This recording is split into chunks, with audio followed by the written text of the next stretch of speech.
Hello, my name is Lucas Farmer, and today I'll be giving you my economic report. The euro is reaching parity with the US dollar. This is making it to where exports are cheaper while imports are more expensive from the Eurozone economy's vantage point. It's not all sunshine and rainbows though, as if it falls too rapidly and becomes volatile, it can send negative ripples through the economy.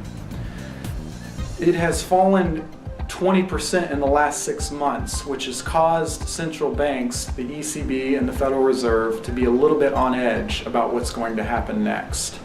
Lastly, China's central bank has told their banks to give financial help to farms so as to stimulate their economy as opposed to stimulating their real estate sector. Thank you. That'll be all.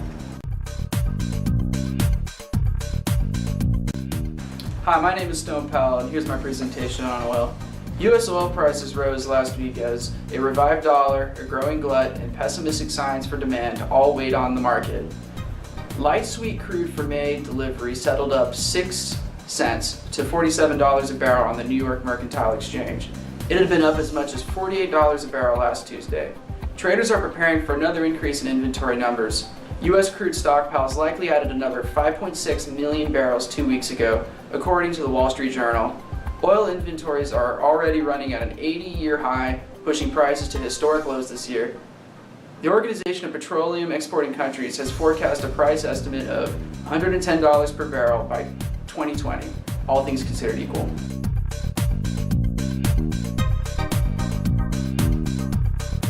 Hi, I'm Ferrante, and this is my presentation on the Federal Reserve and interest rates. The Fed has said it would consider raising rates as early as June, but will they? Given downward revisions of economic forecasts by senior Fed officials, like expected economic output, coupled with the hope that unemployment may still drop without setting up higher inflation, the Fed may stay dovish on raising rates. Given also the strength of the dollar increasing, this could dampen inflation and be a sign of economic weakness. So, we probably won't see a rate happen in April when the Federal Reserve were to meet again. In fact, nothing may happen in terms of Federal Reserve actions until they see more improvements in the labor market and are reasonably confident that inflation is hitting the 2% target. Additionally, many analysts of the Federal Reserve have said that we probably won't see anything happen in terms of rate increases until September. So given this inevitability of rate hikes happening and occurring, what is it that we could do here to be better prepared? One thing we can do is stay away from companies that have heavily invested in bonds to receive funds from investors, stay away from bond ETFs, and stay away from gold and other precious metals that tend to lose their value in high rate environments. Two avenues, though, in which SMIF can go into are, of course, stocks, and also investing in the stronger dollar. The stronger dollar tends to attract foreign capital into instruments of investment denominated in dollars in terms of T-bills and notes for their investment. Thank you.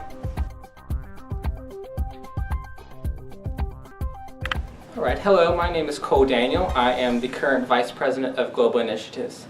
As John has so kindly mentioned, there is an impending idea that the Federal Reserve Bank might raise interest rates either in June or September.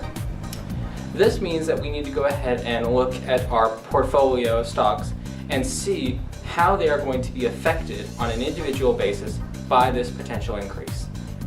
We need to look at it in two ways. One, how is the company who is issuing debt looks? If a company is issuing debt, it's going to be best if the debt that they are issuing out is floating rate, meaning that when the interest rates rise, the price and the value of those bonds that they issued will go up. Vice versa, if a company has issued fixed rate securities, when the interest rates go up, the value of those bonds that they already issued will go down, which will hurt the company in the long run and in the short run. Then we need to look at companies that have taken in debt, that is, that they are financed by debt. If a company is financed by a lot of fixed and long-term debt, this is actually a good thing because that means that they have taken advantage of the current atmosphere within the market.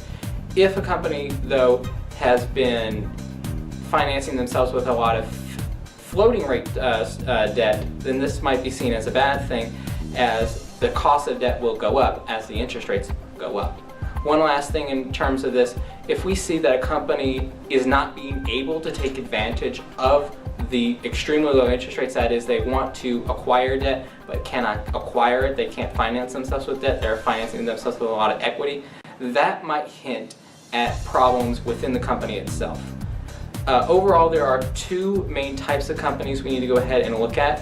One are utilities. At this point, we think that utilities are likely a good idea to sell off due to the fact that a lot of their revenue is locked in.